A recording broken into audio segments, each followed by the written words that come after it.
नमस्कार, आपण पाहताय न्यूज 18 लोकमत. आपल्या सगळ्यांचं स्वागत. मी मिलिंद भागवत. सध्या महाराष्ट्रात कोरोनाची परिस्थिती चिंताजनक आहे, पण जवळच्याच राजस्थानमध्ये मोठं राजकीय संकट निर्माण झालंय ते अशोक गेहलोत जे मुख्यमंत्री आहेत त्यांच्या भोवती. कारण उपमुख्यमंत्री राहिलेल्या म्हणजे आता माजी म्हटलं पाहिजे अशा सचिन पायलट यांनी आता बंड पुकारलंय आणि या बंडाच्या संदर्भात स्वतः अशोक गेहलोत यांना काय वाटतं हे आम्ही जाणून घेतलं. सगळ्यात आधी नेटवर्क 18ला अशोक गेहलोत यांनी मुलाखत दिली आणि यात त्यांनी अनेक दावे केलेत. यातले दोन महत्त्वाचे दावे आहेत. एक तो म्हणजे गेल्या 1.5 वर्षात सचिन पायलट हे उपमुख्यमंत्री असले तरी माझ्यात आणि त्यांच्यात कोणत्याही प्रकारचा संवाद नाही आणि नव्हता हे त्यांनी मान्य केलंय.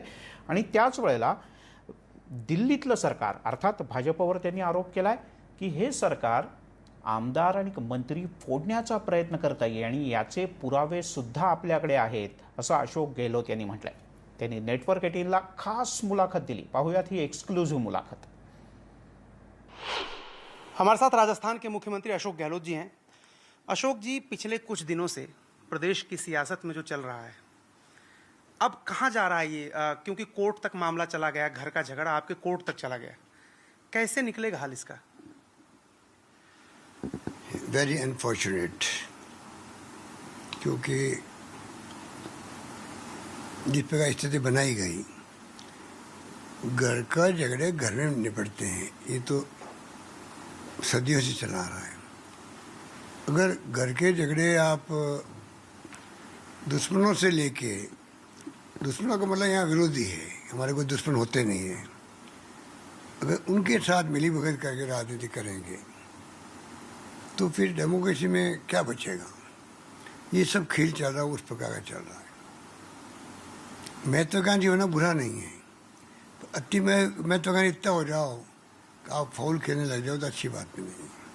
तो मेरे हिसाब से जो राजनीति चली है कि हम लोग 20, 15, 12 जो भी हैं कम ज़्यादा होते रहते हैं, इनके आधार पर ही जो है 100 का आंकड़ा पार किया और सरकार बैठी हुई यहाँ पर जी, उसको गिरा करके आप बीजेपी के सहयोग से सरकार बनाना चाहते हो तो जनता कभी माफ़ नहीं करेगी ऐसे लोगों को, ये मेरा मानना है. लेकिन सर एक बात बताइए, आप लोग इतने एक साथ, वो डिप्टी चीफ मिनिस्टर आपके थे, प्रदेश अध्यक्ष थे, गड़बड़ कहाँ से हुई? क्या ऐसा हो गया आप दोनों के बीच में कि इतने आगे तक चले गए, जैसा आप कह रहे हैं कि बीजेपी के साथ मिलकर मेरी सरकार गिराने का षड्यंत्र रच रहे हैं?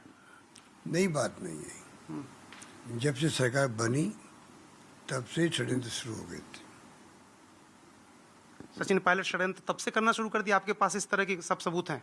जब 1.5 साल में हम लोगों ने कभी बात ही नहीं करी, टॉकिंग टर्म ही नहीं है.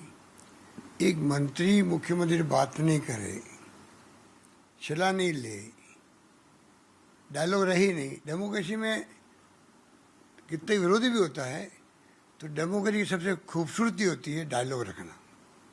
डायलॉग तो आवश्यक होता है, डायलॉग ही नहीं है और जो खबरें आती गई 1.5 साल तक, उसके लिए तो एक किताब लिख दो बोली पूरी आप. तो ये स्थिति थी. ये जो मीडिया जिस रूप में चला रहा है, सच्चाई कुछ नहीं उसके अंदर. पर मीडिया है, चौथा स्तंभ है, उसकी चिंता होनी चाहिए डेमोक्रेसी के भविष्य की देश के अंदर. सच्चाई लेकिन क्या है सर, क्या सच्चाई है? आपने कहा कि मेरे पास सबूत हैं कि सचिन पायलट पैसे रुपए की बात करके विधायक खरीदने की बात कर रहे थे, इतना सबूत आपके पास है? जो कुछ मैंने कहा एक बार मैंने रिकॉर्ड पे कह दिया, ऑन रिकॉर्ड मैंने कहा है.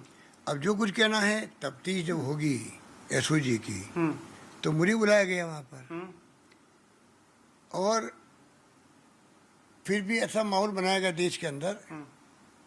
बेचारा सचिन पायलट जी को नोटिस दे दिया एसओजी ने. अरे भाई 10-12 नोटिस गए होंगे. हमारी पार्टी ने कंप्लेंट की थी उनको, हमारी सरकार गिराने के लिए बीजेपी षड्यंत्र कर रही है. हमने कभी इनका नाम नहीं लिया, सफाई ये दे रहे हैं कि नहीं ऐसी कोई बात ही नहीं थी, कोई षड्यंत्र था ही नहीं, कोई ऑफर हुआ ही नहीं. तो मैं क्वेश्चन कर रहा हूँ बीजेपी नेताओं से, आंसर आ रहा मेरी पार्टी के अध्यक्ष जी से. ये कैसे होता है क्या?